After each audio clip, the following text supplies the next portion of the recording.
Welcome to Living in Connection, where we explore the nature of physical and non-physical reality and what that means in your life.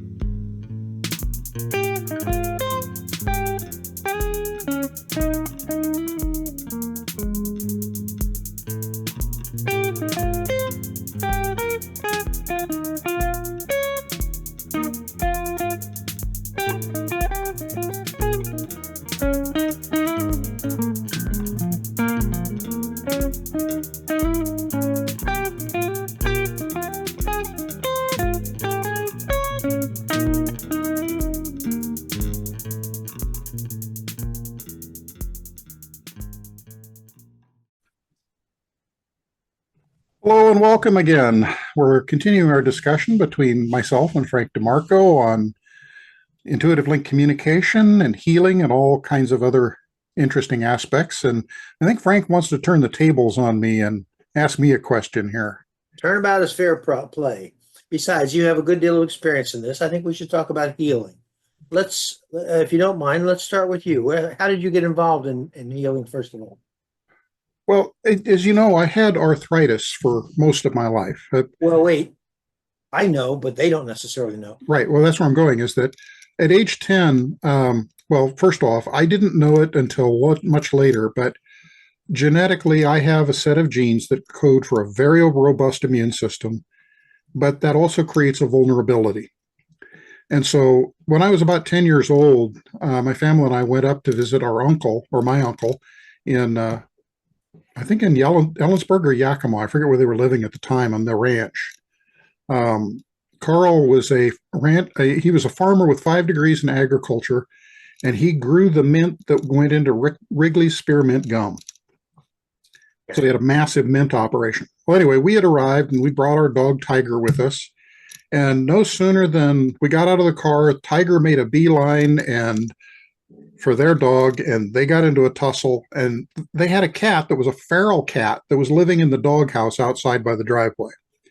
And it turned out she had a bunch of kittens, and she was more than upset at the dogs fighting with her kittens around. And so, old stupid here, I went over and I gently put my hand on the cat and pushed her and her kittens back into the doghouse. And she rewarded me by biting me right in the web. No good deed. No good deed. And so my hand swelled up like a pumpkin, and we immediately had to go to the doctor, and I got 5 million units of penicillin, and we cut short our trip and came home not long after, and it was a disastrous trip. Anyway, I didn't think much about it, and then I was in the 7th grade when I went to go outside from lunch. I took one step down about a half inch and just curled up in a ball on the ground in pain. I had Achilles tendonitis. Put me on crutches for 3 months. Then that went away, and a couple of years later, I got hit with horrible, horrible growing pains. And what it was is my sacroiliac joints fusing shut. Happened my freshman and sophomore years in high school. I was on the swim team, track team, tennis team, lettered, I think, all but one sport in all 4 years. How could you do that with your back fusing? It wasn't fused yet. What had happened is now in freshman year, one hip or one sacroiliac joint fused. The next year, the other one fused. My junior year, I did a flip turn in swimming, and as I came off the wall, I hit the wall hard, and I suddenly was in horrible pain, and I couldn't walk. I had bursitis of the heel. Well, it turns out bursitis of the heel is almost entirely diagnostic of a disease called reactive arthritis, formerly called Reiter's disease. And that was the first bout was actually in the 7th grade, and the next 2 bouts were freshman and sophomore years. But this was the first real major bout where I had a general practitioner who diagnosed Reiter's, which later rheumatologists were just absolutely gobsmacked of how did he do that?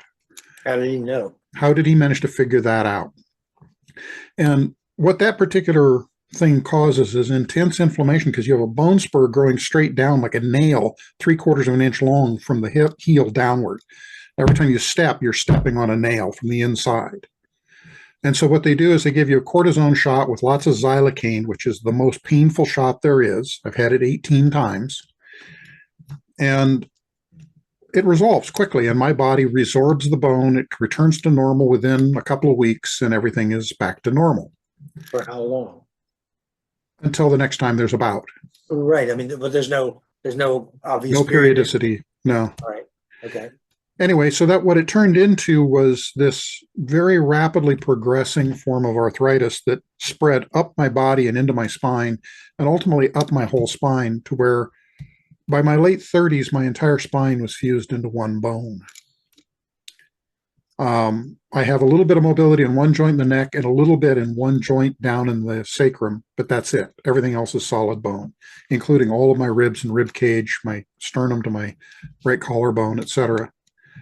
And what's funny is I continued to work despite all that, continued to do everything as if normal, and occasionally people would comment, you know, you look a little stiff.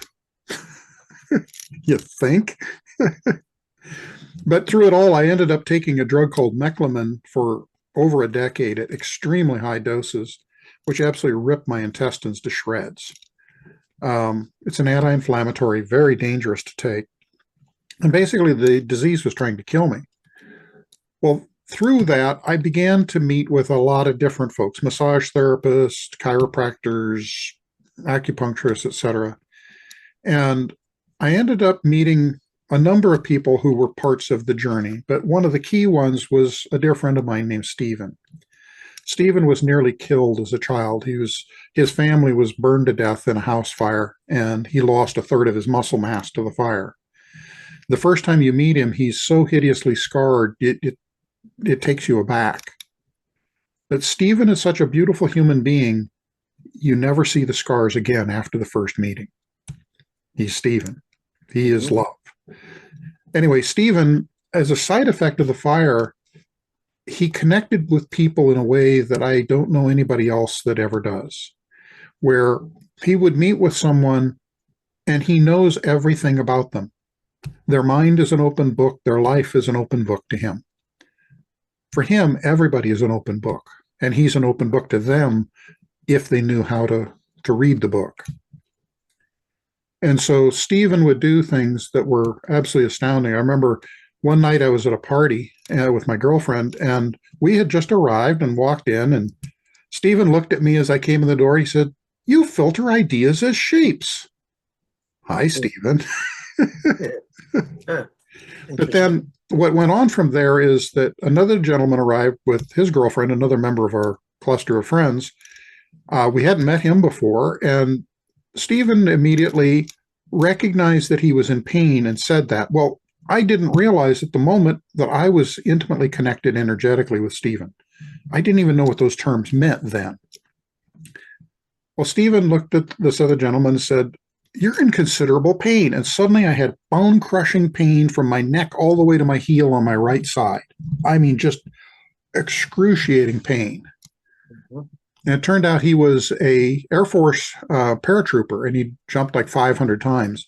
And in his last jump, his chute had candled, and he cut it away, and his spare had candled, and he hit the ground at over 50 miles an hour straight-legged. Ouch. Broke a whole bunch of bones, damaged all kinds of things. He went through a lot of surgeries and stuff, and the Air Force drummed him out on a military discharge. And, he was then off on his own. Well, Stephen sees that, and his next comment was, "Let's do something about that." And our new friend is like, "What?" And I am as well. And it just happened. The house we were at, the gal who owned it just happened. I love that expression. Yes, it just happened. Had a massage table in a little room right off the entry. So we went in there and had him lay down on the table, and Stephen told me what to do. He stood up his head, and he began to run energy and to pray for him. At that time, he was a pagan. So the prayers were a pagan sort of prayer. And he had me stand at his feet and told me what to do. And I started feeling energy waves flowing through me that are coming from Stephen through him to me. And this is the first time you felt any of this, right? Yeah. Well, the first time I understood what I was feeling. Okay.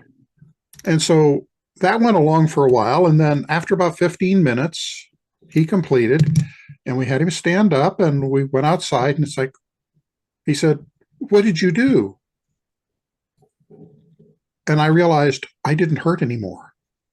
I didn't hurt in myself, let alone the Let alone pain his he was pain. feeling. Yeah, yeah. And it's like, wait a minute, how was I feeling the pain he's feeling, and how come I'm not in pain anymore? What just happened here? Mhm. Well, that was the beginning of a long journey of healing, of doing all kinds of different things with lots and lots of different people. And over the Before years- before we go further, what about the army man? What had healed? he no longer was in any pain. He no longer had limitations on the right side. And do you know, did this last? Yes, Okay, all right. So go ahead. he actually healed it.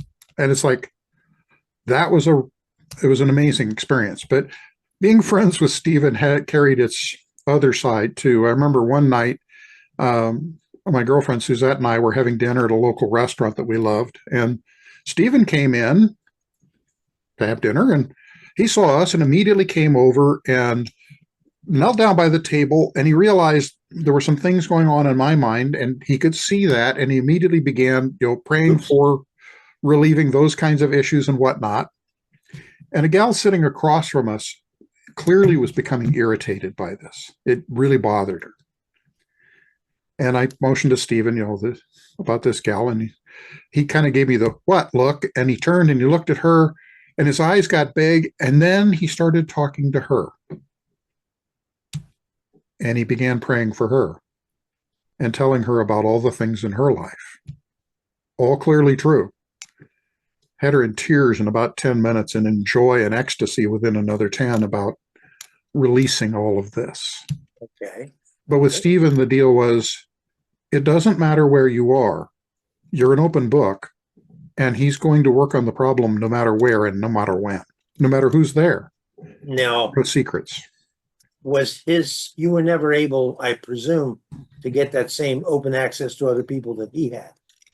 Not in quite the same way. Somehow, the thing that he did of connecting energetically, I picked up, so that from then on, if somebody else had an issue, I could connect to them, and I would feel what's happening in their body in my own body.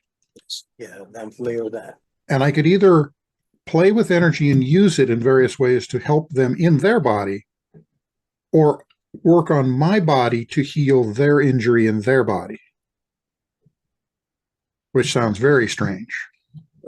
Probably it does. What would you consider Stephen's continuing influence on you then? I mean, he was obviously the wake-up call. More than the wake-up call, we were talking the last time about threads. And it's clear that there are major aspects of Stephen that are intertwined with myself and Suzette and all the other members of the group. We're part of one greater thing, one greater being, if you will. Even though I do not know where he is, I've lost track of him. I wish I knew. He's always going to be a part of my life. Let's take a second to speculate here. Do you think that the reason that he was able to have you, for instance, as an open book is because for some reason there's no difference between him and his strands, and he's just following along the strand? That very well could be. And this is one of the things of, after we met and you developed the idea of threads and strands, I began to wonder, is that what's happening? Is it because we're part of a larger I there, a larger group, that it's an echo through the strands? Or is this something else? And I don't know. Did he ever come across people that he couldn't see into? No. Well, then my suggestion is less likely. Yeah. And for me at the time, I considered it about, like the movie Star Wars with its pervasive force that flows through everything.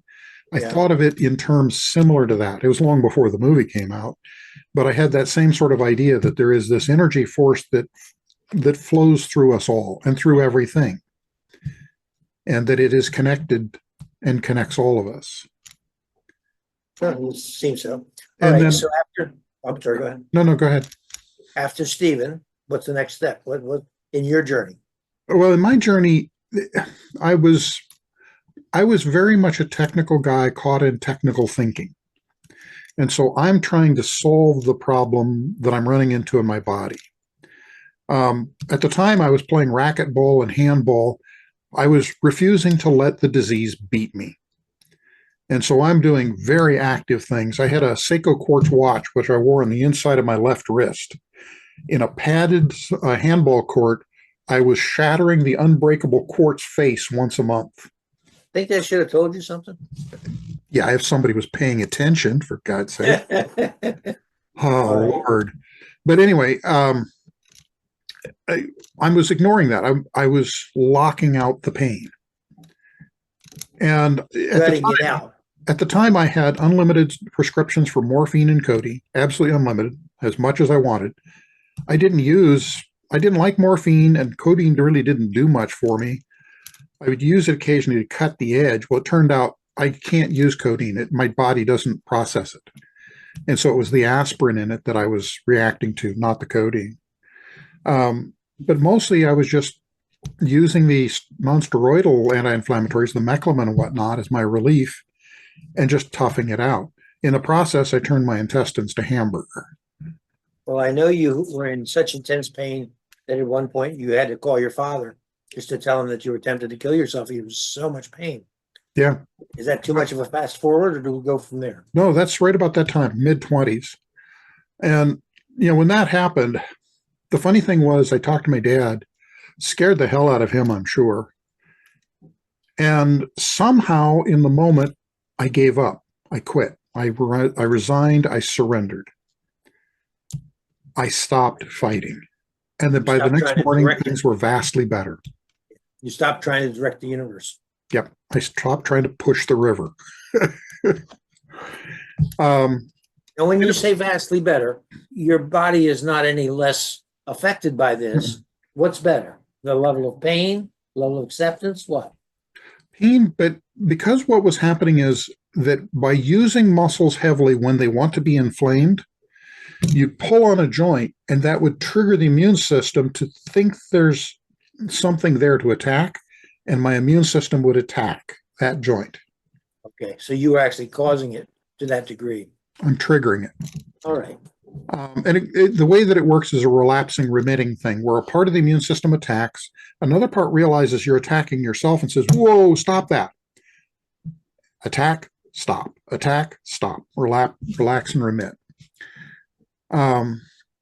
Anyway, so that went on for a long time. And through it all, I'm busy trying to sort out, where did this come from? How does it work? Why does it work?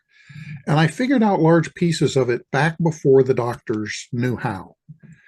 And there were hints, like a Navy ship that had a port of call, I think in the Philippines or Singapore.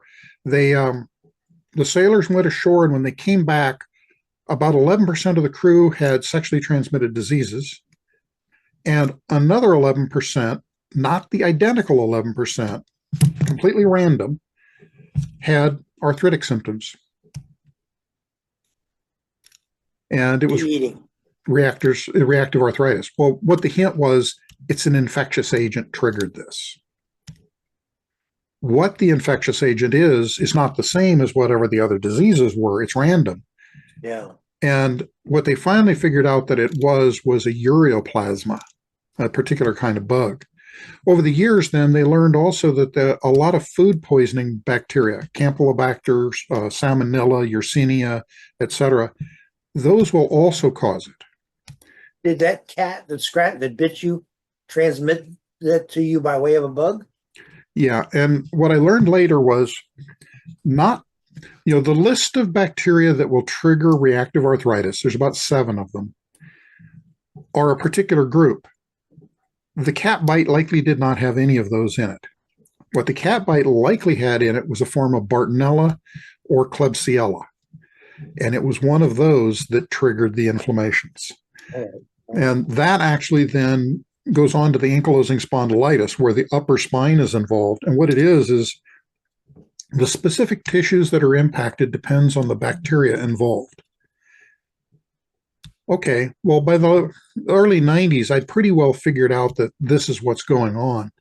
And I did a couple of things. One of them was I got 2 doctors to prescribe antibiotics though neither of them believed it would work, and they only gave them to me as a placebo, if anything. And then I imported, under color of other things, 5 different antibiotics from overseas. And I went through a series of 7 rounds of antibiotics, one after another, doing all kinds of things to protect myself with probiotics and other things. But what I did was to go through an organized regimen to kill all of the bugs that we knew of that could cause reactive arthritis, and all of the ones that were suspected that caused ankylosing spondylitis.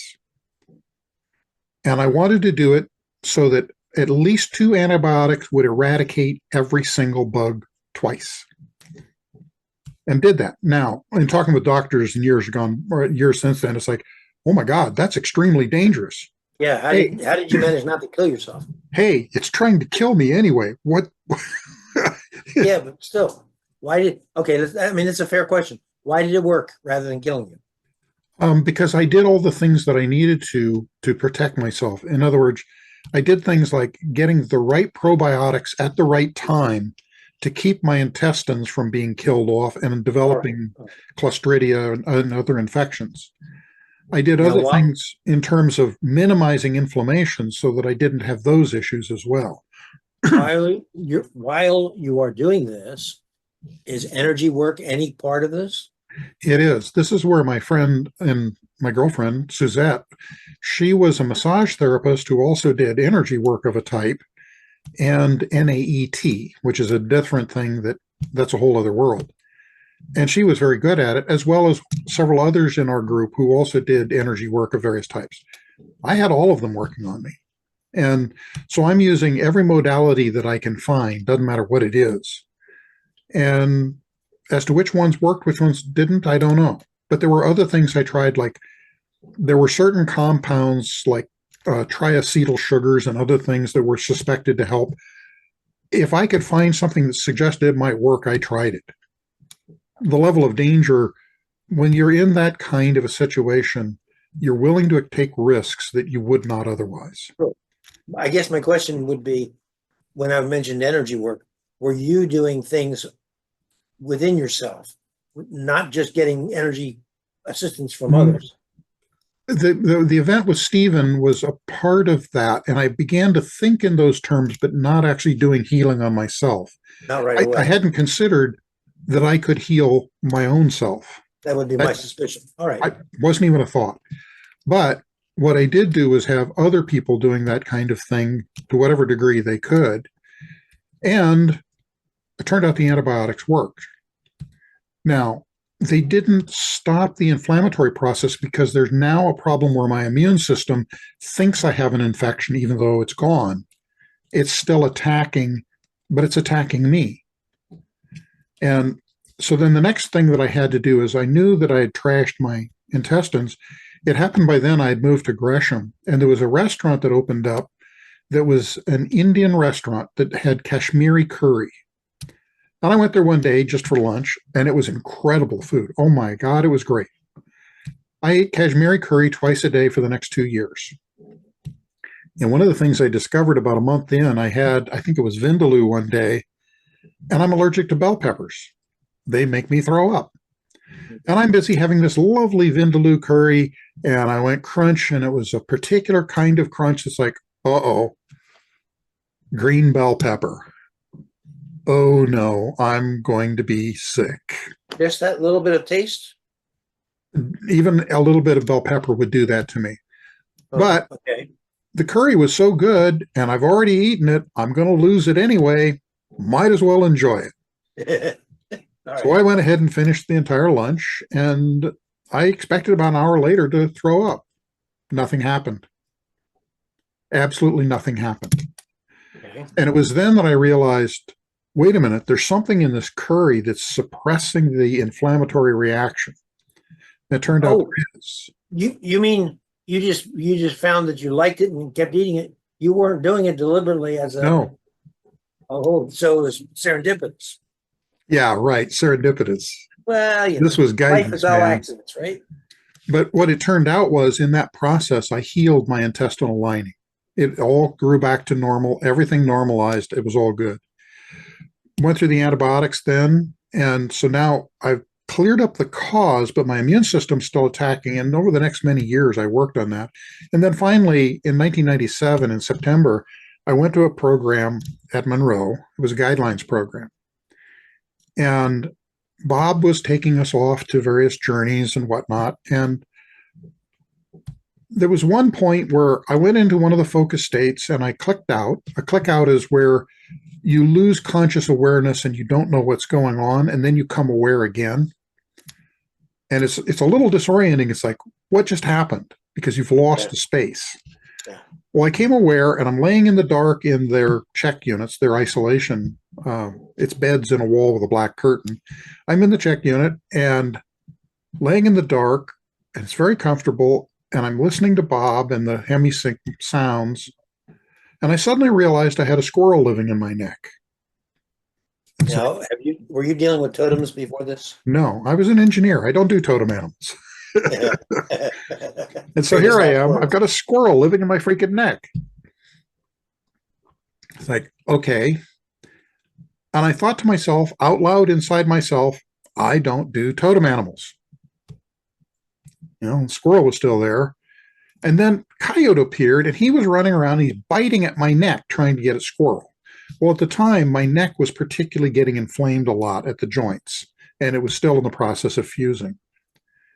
I thought, the coyote's still attacking, and I shoot it away in my mind, and then it came back, and I shoot it away, and it came back, and I shoot it away a third time, and it came back. And I thought aloud to myself, well, this isn't going to work. And that's when I heard a booming voice in the back of my head say, well, invite Badger to come live with Squirrel in your neck. He's friend of Squirrel. He'll keep Coyote away. This is not something you had before, not something you recognized. No. And that's when I said aloud to myself again, I don't do totem animals. And I laid there for a moment and went, shit. Can't hurt. So I invited. It's not like there's a lot of downside. Yeah. So I invited Badger to come live with Squirrel in my neck. It's like, and then I clicked out and I came aware and I heard Bob saying, return to C1 consciousness. And it's like, huh? Where have I been? Yeah. Where did I go? Well, it's the morning on like a Tuesday. And okay, a lot of other weird things happen in the program. Really great things, amazing stuff, Kundalini awakening, little stuff. Well, anyway, there were certain people there that you will know that you go, oh my. Anyway, I was having a great week. And that's when the day went by, it got really strange. And then that night, I was laying in my check unit, and suddenly I saw a blue ball of light pass through the check unit from one wall across the check unit out through the other wall. And that's when I realized my eyes were still closed. So I opened my eyes, and then another one passed through. It's like, what? Huh? And several more passed through the check unit. And I thought, okay. I opened the curtains, and I jumped outside, and I'm sitting in the room, and there's blue balls of light flying all over the place. It's like, what on earth is this? And it took me a while to realize it was part of a Kundalini awakening, is what it was. Oh, I didn't remember this as part of the story. That's one I don't often tell. But anyway, so that happened, and then I went back to bed, and I finally got to sleep. I slept all of about 2 hours that night. Matter of fact, that whole week I slept 2 hours a night or thereabouts. That's another long story. But anyway, the next morning I got up, came down and met with folks, and then we went and had breakfast. And as I was sitting down, I had a pill pouch I used to carry in my left hip pocket. And the pill pouch was just big enough to hold enough Meclamin to last one day. And I still have my last bottle. Haven't needed it since? I've not needed it since. Now, let's Can't buy it anymore, but that's Meclamin. Okay, let's pause now for a minute, because I'm hearing this in this context. I'm hearing how strange this will appear to people, and I think this is a good time to talk about the difference between the essence of something and the way and the context we put around it. Culturally. Yes, please. So I don't do totem animals either, but I've seen animals show up, and I know that there are Indian, you can't call them past lives, but other lives anyway, that I'm connected to. I was apparently this part of me anyway was apparently a shaman in the Southwest desert at some point. I think it's important to make a distinction between the way we read it and the actual fact underneath it. You don't have to literally believe that you have a fox in your neck, but at the same time, there's nothing incorrect about believing it metaphorically, or shall we say, symbolically. That's where I came to understand, is that this is all symbolic or metaphoric. But I think a lot of people get hung up because they realize it can't be literally true, therefore you're lying. Or Exactly. therefore you're making it up, or you're making it up to yourself and all that. I just thought it was a good point to make. Well, and this is, dealing with my hard science friends, when they asked, because, I told them about parts of the story, but I didn't tell them about the totem animals. So with my hard science friends, what I told them about was doing deep meditation and finding a way inside my mind that I could turn off one aspect of my immune system that was attacking me and turn on another aspect that was healing me. Yes. All right. And they could accept that. Now, whether or not they could have accepted that I invited Badger to come live with Squirrel, I don't know, but I didn't tell them that. Anyway, so then what happened is, because I had this pill pouch, the thing had a tendency to turn sideways sometimes in my pocket when I'd sit down, and it would kind of bite me in the hip. And so whenever it did that, it was always time to take one. I'd stand up, straighten out my pocket, take one, put the thing back in my pocket. So this time I did that. I stood up, I pulled it out, I opened it up to take one, and it was full. And I'm looking at it thinking, wait a minute, I haven't filled it this morning. I don't hurt. I don't hurt anywhere. And the day before, I had to take it every 2 hours or be in bone-crushing pain constantly. Sure. So there wasn't anything about, well, just let's take a day off. No, I had to take it every 2 hours. It didn't matter, day or night. I had to take it or I'd be in horrible, horrible pain. And yet here this thing is, and it's full. And I don't hurt. So I went upstairs and I put the pill pouch in my luggage. That was the last time I took the drug. Now, let's think about this a minute. Think together. You talk about healing and psychic healing and energy work and all of this. I think many people think that if it really worked, everybody who uses it would be in perfect health, not realizing that definition of perfect health is not straightforward. Right. And you talk a little, you may not wish to, but I mean, you and I have talked about this in private many times, what we got out of our illnesses. Can you talk about what the effects of having to deal with that kind of really life-challenging? I can't speak for anybody else, and I can't speak for everybody else, obviously. For me, and I think for you as well, the problems, the disease, the challenges that came with it ended up serving me in ways that I could never have imagined. For a long time, pain was my very best friend. And people hear that and it's like, what are you talking about? The kind of arthritis I had has pain levels that cancer patients get higher, but not many people do. It's incredibly painful. I learned to live with that, where I would live with levels of pain that most people could not tolerate. And tell us why that would turn out to be an advantage, or to have advantages. It's not stoicism, but it allowed me to be in the world in a different way, to accept things that other people could not accept, and to continue on despite that. And it's not a matter of even despite it, it's continue on because of it. In my case, I would say that I think that what it did was reconfigure my belief, my judgments as to what was important in life and what wasn't. Absolutely. Every single day. Yeah, exactly. It kind of broadens the discussion away from how do I get rich and famous and have the love of beautiful women and an apartment in Paris to how do I get my next breath, or how do I get 2 hours worth of sleep tonight? It makes a small difference. Well, it's like Suzette, she loved dancing, and I wouldn't dance with her because My spine is fused. I could not move in that way any longer.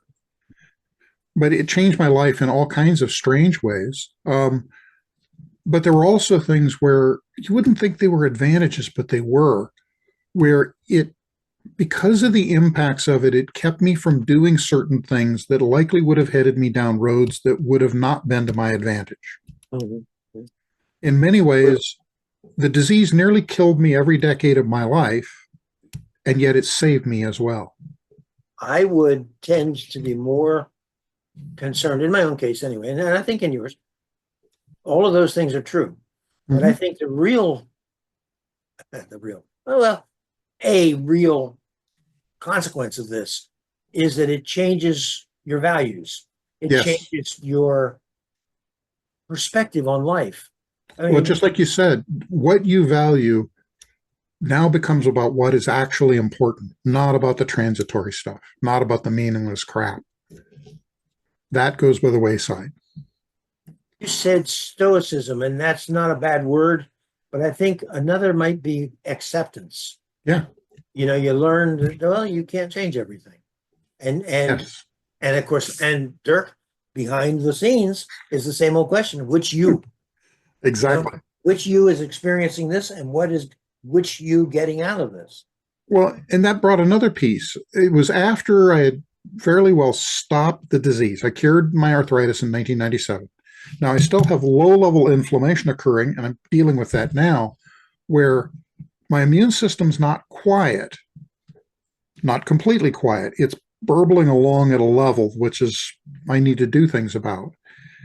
But it's not actively fighting a disease. That's gone. And it truly is gone. It has been for, what is it now, 18 years? So it's good and gone. I'm ever on the vigil for it to recur for reinfection or whatever, but I don't think so. I think it's truly gone. And I don't think I'm susceptible any longer. If, this is speculation, if it were to come back, why do you suppose, not how would it come back, why do you suppose it would come back? What could be left to be changed? Well, this gets into your thought about it, how it changes your values and your views. Mm-hmm. But there's a really weird thing because I think about the world in many ways at the same time that conflict with one another. I don't know what the world is. I know ideas about what it may be, and I work with many different models all at once, some of which are directly contradictory, but they clearly apply in parts because I don't understand the reality, and I know that. Mm-hmm. And so one of the ideas in this is that if it were to recur, there is something here for me in it. There's a reason for this. Be my assumption. And it's like I told the story with another group the other day that you'll remember, that when I was a teenager, well, first off, when I was a young kid, I had mumps 4 times, which isn't supposed to be possible. No. But my immune system somehow just didn't figure out mumps. So I had it on the left side, the right side, both sides, both sides. Finally, I got over mumps. Then when I was a teenager, I think I was 15, 16 at the time or thereabouts, my dad came down with a lung infection that swelled up his throat like mumps. It was not mumps. It came down from Seattle, and the doctors had nicknamed it CRUD, Contagious Respiratory Undiagnosed Disease, or Unidentified Disease. They didn't know what it was, some virus. Anyway, my dad was sick. He's got something akin to, but not mumps, and I caught it too. And for 2 weeks, we were both down with that. My dad worked for Honeywell at the time. He was the regional sales and service manager for Honeywell, and they supported all kinds of industry with instrumentation and controls and designing control systems for industrial facilities. And one of the plants that they worked on had a problem, and had my dad not been sick, he and one of his guys, probably Doug Johnson, would have gone out to the plant to do the necessary repairs and whatnot. And because he was sick, he didn't go. As a matter of fact, nobody from Honeywell went, and the company had a couple of engineers from Foxborough come out. And while they were there working on it, the entire thing blew up and they were killed. And you've told me separately it wasn't the guy's fault. No, it was an industrial accident that no matter what, it would not have been seen and it would have killed whoever did it. Had my dad not gotten sick, he would have died. And then I started thinking about my own disease as life went on, and I realized it protected me from a lot of things through life in a really weird way. And so I began to think about it differently about many things in my life where what seemed to be something that I didn't think was in my interest, not necessarily adverse, but not something I wanted, would happen. And I realized that it protected me from something else. I want to go in a direction we never went before. It occurs to me. Your father did not die. What was the impact on your life of him still being here years later? My dad was my very best friend my whole life, to the day he died, still is. And I cannot say enough about how much he meant to me and how much we shared. One of the things that I've been reticent to talk about through most of my life is I have a very high IQ. It's always made me an outsider. It's not something I chose, it's something that is. I understand now genetically why it happened. But my dad also had that. I could talk with him about anything, literally anything, and we could speak about it in great depth. And it's things where most people, if I begin to go into some subjects, I can begin to get into the about of the subject, but not into the meat of it. And to the interesting point that's way down the road, I can never get there. Guilty, Your Honor. Yeah. You know how that goes. Oh, yeah. Well, when you start speaking Swahili, it loses me. Yeah, well, anyway, I have this all the time, and quantum mechanics was one of those. But I remember with my dad, we talked every night. And I remember, my sister, wow. So every night we would sit down after dinner and we would talk, and we didn't watch TV or whatever. We just talk in the evenings about every subject under the sun. One night we had a debate about earth shoes. I had bought a pair of earth shoes because I thought they were weird and I figured I'd give them a shot. My dad thought they were kind of nuts. And so I took the the pro position. He took the anti, and about halfway through we traded sides and continued to discuss the merits of earth shoes. And my sister came through, and as she did many nights, she came through from the family room to the kitchen, and she stopped in the dining room, looked at it, and just harumphed and said, "Why are you guys always fighting?" We looked at her like, "What are you talking about?" No idea the difference. Then she came through about an hour later, and we had switched sides. It's like, "You guys love fighting so much, you even switch sides." This reminds me of the Wright brothers. They used to do that. They would have a really heated discussion, actually. Go to bed, think about it. Each one of them would change their mind overnight, and instead of now agreeing, now they're the opposite way. But it was very productive. I guess my question was more theoretical, more abstract than I thought. If your father had died when he should have, according to that accident, okay? Yeah, the timeline. What would have changed in your life? It's obviously theoretical. What would have changed in your life emotionally and physically? Emotionally, it would have been devastating. He would have died before my sister. She died young as well. It would have completely destroyed our family, disrupted it in every kind of way, financially as well as emotionally. It likely means I would not have gone to college. It likely means that I would have gone a completely different direction in life. And who knows where that would have gone. Let's start with it. Let's stick with emotionally. And if you don't want to talk about it, that's fine. Oh, no, I'm not sure how to talk about it, because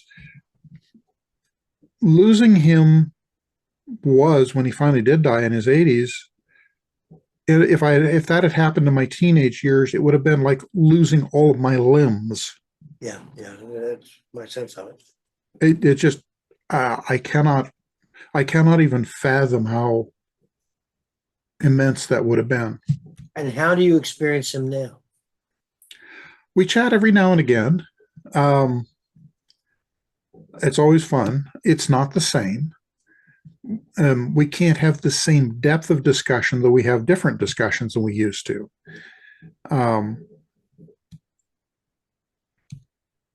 But because it's harder to carry on the discussion, a long discussion, they're different. My guess would be it would be a little less intellectual and a little more emotional. It is. Yeah, yeah. It and is. very satisfying, I would think. Yeah. It's more like going and sitting on a sunny beach and having a good afternoon together. Yeah, yeah. It's not the same. It's still Well, good, just not the same. everything I've ever heard you talk about him and you, it just seems to me that it was, and this brings up a whole other philosophical question, but it seems you were destined to be here for each other. Yes. Because I expect if your father is the way I've heard, he was also a very lonely man. And I think he may have had a lot of friends, a lot of acquaintances, but I think he was fundamentally a lonely man. And I think you are fundamentally a lonely man. And to have somebody else who's on the same wavelength means everything. I changed one word. Neither of us were lonely. We were both alone. Alone. All right. Well, that's we never felt lonely. At least I never did, and I don't think he did. But there's this constant thing of that when you're living in your mind in a world that you cannot share with others, there's an aloneness that is profound. I always say we're playing all away games. Yeah. Yeah. It's like that. But it was interesting too that he attracted these guys to work with him that were just incredible. I mean, these guys were geniuses. Wait, let's not go there. It occurs to me, we've spent all this time. We haven't got to the point that I really need to talk to you about your own healing practice. And I don't mean. All right. So let's go there. So going past all the arthritis and things, one of the things that happened because of all of that is I ended up learning, originally because of Stephen, but then because of others, how to build. You can use different words for it, but if you want to call it chi, that's fine, or ki, or however you want to pronounce it. I could feel the energy flows in my body, and I could feel them as colors of energy flows in my body. And particularly, what I would do is build energy using a similar technique to the one you use, the rainbow technique, where I would start usually with the crown or the root chakra, opening as wide as I can, pulling energy from the center of the earth up through myself to the sky and build that flow. And as I do, open the crown chakra and build it as much as I can. And then hold that flow, keep it moving, and now pull energy from above down through the crown, out my root, again, opening the chakras as far as I can. So both flows are interpenetrating and flowing through each other. Once I have that built and stable, then what I would do is in my mind, I would split the flow at just below the back of my neck and run it out through the energy channels through my arms and out through my palm chakras and finger chakras. You said a rainbow technique that I use, but I don't recognize it. I'm sorry, waterfall technique. Oh, okay. I have another friend who uses a rainbow technique, same thing. Okay. The waterfall technique I learned when Rita Warren needed help, and that's basically envision the energy from above flowing not only around your body, but through every cell of your body, clearing out detritus as it does. And what you'll find in practice, if you visualize doing that, every once in a while, you'll find that it sticks somewhere. Yes, exactly. Instead of flowing. And when it does, just encourage it to keep going. Mm-hmm. But that's a side issue. There was something else about your work. Well, what I ended up doing is, because of another friend who we met one fine day, he had advanced B-cell lymphoma. He was diagnosed with 3 weeks to live. He just finished 8th round of chemo. This was Wayne. And we didn't know him from Adam. And a dear friend of mine, Rob Abbott, who had trained a lot of us in a different form of energy technique, had asked us to help him work with Wayne. He had a massage office in downtown Oregon City, and so we agreed to meet. Well, it turned out Great Western Chemical that Rob had worked at had gone bankrupt, and he's having to deal with it as one of the corporate officers, and he just got consumed. And so it became 6 of us working out with Wayne, meeting him for the first time, and Rob couldn't be with us. And no sooner than we met, Wayne just put his life in our hands. And so we had him get on the massage table. He had a tumor about the size of a silver dollar on the back of his crown that was raised about 1/4 of an inch above the skin. He had a whole bunch of other penny-sized ones all over his head. He had large nodes in all of the major lymph nodes were inflamed and filled with bad stuff. He had about an 18-inch mass in his abdomen. This is after 8 rounds of chemo. The oncologist had given up, and Rob had an agreement with not an agreement. The oncologists were always looking because their patients would ask them, is there nothing else you can do? Yeah. And they learned about Rob, and so a group of them in Portland began referring patients at end of life to Rob because he can't hurt them. All he can do is help them, or nothing. Yes, or nothing. And so they would refer them to Rob, and he pulled their fat out of the fire many times. In the case of Wayne, we met with him, and at the end of about a 2-hour session, I think it was, or maybe 3, all the little cancers on his skin had gone flush with the skin. The big one walled off. It developed a harder edge.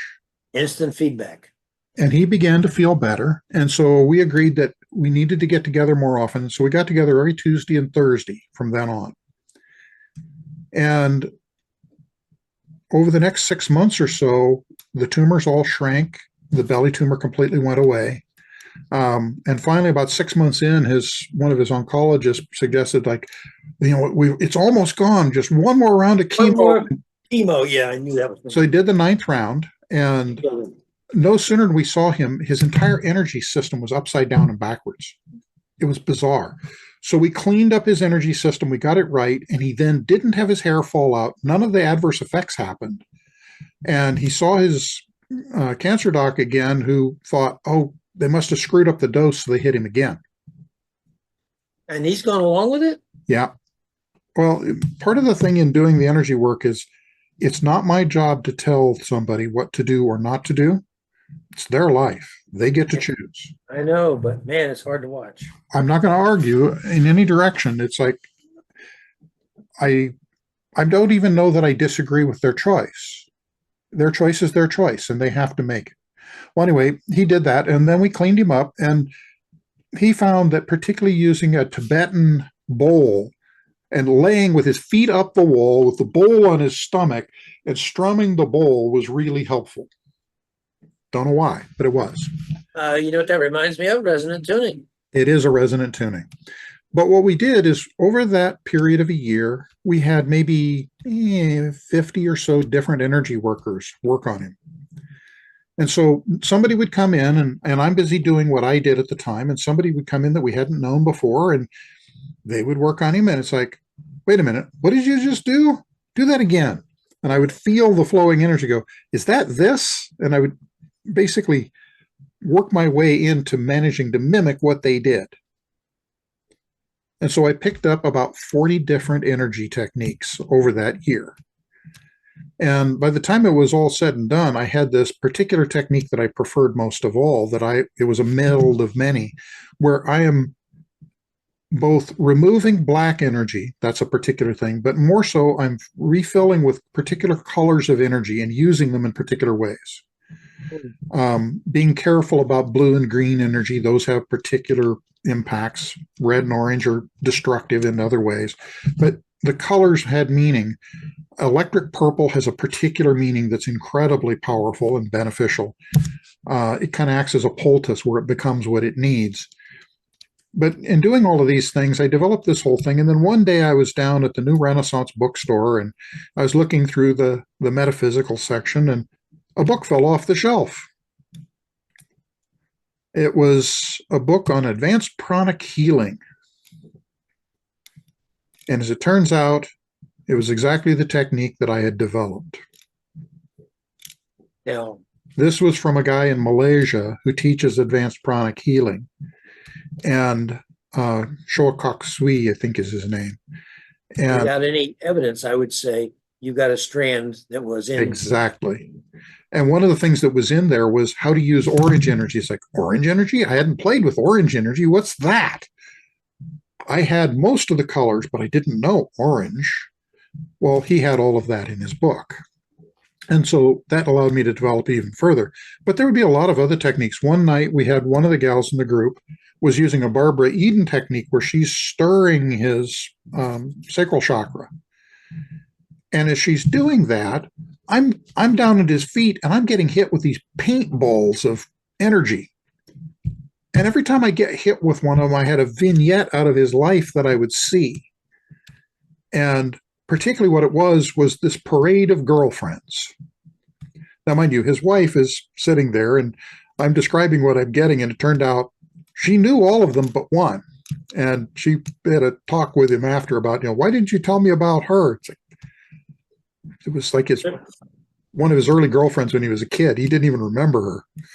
I realize that this story ends with him getting killed by his wife, but on your end. Well, the funny thing about it was he didn't get killed by his wife. What it was is his entire family was healed by the experience. They had the chance to work through all of the issues in the family, including with his dead brother. And then he came down with an infection about a year later, and he ended up in the hospital. We think what it was is that he picked up something like Pneumocystis carini when he went into the hospital to visit the doc. Anyway, whatever it was, he picked it up. He got sick. I and another member of our group got sick, and we were taken out for 2 weeks. I ended up doing heavy-duty antibiotics, didn't do a thing. My friend took nothing, also didn't do a thing. When we finally were well enough, we were talking on the phone one day. I was still at work, and I thought, we should get together with Wayne tonight because, we're finally well enough to do that. And I'm looking outside, and suddenly the colors of the clouds all changed. Everything changed, and I realized Wayne just came by and said goodbye. He's gone. And Ralph said, yeah, I felt it too. That's when he passed. Mm-hmm. Turned out he didn't have any cancer left in his body. But he also had mission accomplished. He had mission accomplished. Wanted to do. Then we got together with the family a year after that, and they were incredibly grateful and whatnot for everything. And they said, we told them, it's like, no, Wayne was our teacher. He's not our client or patient or whatever you want to think of it. He was our teacher. He gave himself for us to learn. It was amazing. Anyway, from that, I ended up with all these different energy techniques, and I learned a lot of things about only ever use them with permission.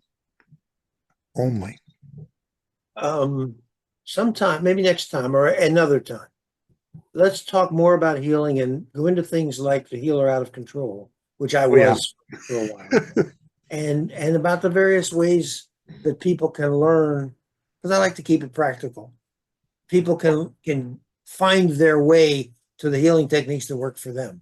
Exactly. And they can be, there are more different ways to do that than I have any clue about. And I know a lot of them. I guess would be there are as many ways as there are types of people. Exactly. I think that's absolutely true. And there's also the thing about, and we can get into this, of the metaphor, the symbolism. Every culture has its own variation, and yet they're all connecting to the same things. You'd expect. And so what's Shiva in one culture is something else, say in Celtic culture or in Christian culture or in you name it. The guys talked about the vast impersonal forces, and we take those vast impersonal forces. Some societies make them gods. Our society made them energy or some kind of, impersonal, non-conscious thing. But it's interpretation. It's not. Energy is energy. Well, one piece of the healer out of control sort of thing is this wasn't healer out of control, which is a real thing. But I had one day I was at work, and one of our accountants from downstairs was up in the lunchroom, and he was having a horrible problem with his neck, horrible pain. And finally, he was complaining about it a lot. And I said, well, would you mind if I tried something? And he said, no, please. And he figured that I'm going to, massage his neck or something. I just came over and I just ran energy on his neck from a couple inches away for just a few minutes and then stopped and said, how does that feel? And it's like, it was gone. What I didn't know is that he didn't believe in any of this at all, number one. And number two, he then proceeded to run downstairs and regale everybody in the office with what had just happened. So all my efforts of not being outed as this were all gone. Being outed doesn't really make any difference. It didn't. It turned out then I had several coworkers who had serious problems that they needed help, and I was able to help them. Dirk, if there was any way that you could be made to look stranger than you already were, I can't imagine what it would have been. What would you have had to do? Come down in a spaceship? Oh, there were so many things. I remember my HR gal, she came by one day because her daughter had a science fair thing that she needed to do, and she was looking for a project. And so I suggested a couple of them to her, and the one that she liked, and her daughter loved it as well, and she got an A and did all kinds of great things with it, was arguing that the sun is actually green. And it turns out this is a long story. It has to do with logarithms. It has to do with a whole bunch of different math, all kinds of other things, and how the eye works and the stuff. But she could absolutely prove that the sun is actually green. It's green because it throws off the other energies. Well, no, it's because of the particular color spectrum and all kinds of stuff. But I just thought that was hilarious that happened. But there would be things like that would go on that are just like, where does this come from? We better wrap this up, or else people are going to be falling asleep at. Yeah, we've gone over an hour, so we're yeah. But this is another good. This very much. Another good chat. Have a great day. Let's do it again. All right. See you. If you enjoyed this episode, please press like. Please press subscribe to stay informed of new episodes as they appear. We would love to hear from you in the comments section below, and we wish you the very best in connecting with your own guidance.